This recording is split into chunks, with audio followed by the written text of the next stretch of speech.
ભરૂચના અંકલેશ્વરમાં શાક માર્કેટનો વકર્યો વિવાદ। ભાજપના શાસકો લોકોને હેરાન કરતા હોવાનો અને હપ્તા વસૂલનો કોંગ્રેસનો આરોપ। વિપક્ષના આરોપોને કારોબારી અધ્યક્ષે ફગાવ્યા। વડોદરામાં આત્મહત્યા માટે દુષ્પ્રેરણા આપનાર આરોપી ઝડપાયો। યુવતીને તાંત્રિક વિધિના નામે ડરાવી ત્રાસ આપ્યાનો આરોપ।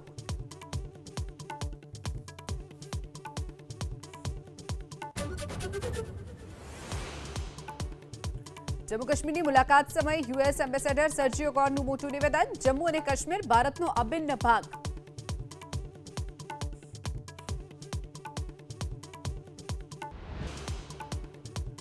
ભરૂચના અંકલેશ્વરમાં શાક માર્કેટનો વકર્યો વિવાદ। ભાજપના શાસકો લોકોને હેરાન કરતા હોવાનો અને હપ્તા વસૂલનો કોંગ્રેસનો આરોપ। વિપક્ષના આરોપોને કારોબારી અધ્યક્ષે ફગાવ્યા। વડોદરામાં આત્મહત્યા માટે દુષ્પ્રેરણા આપનાર આરોપી ઝડપાયો। યુવતીને તાંત્રિક વિધિના નામે ડરાવી ત્રાસ આપ્યાનો આરોપ।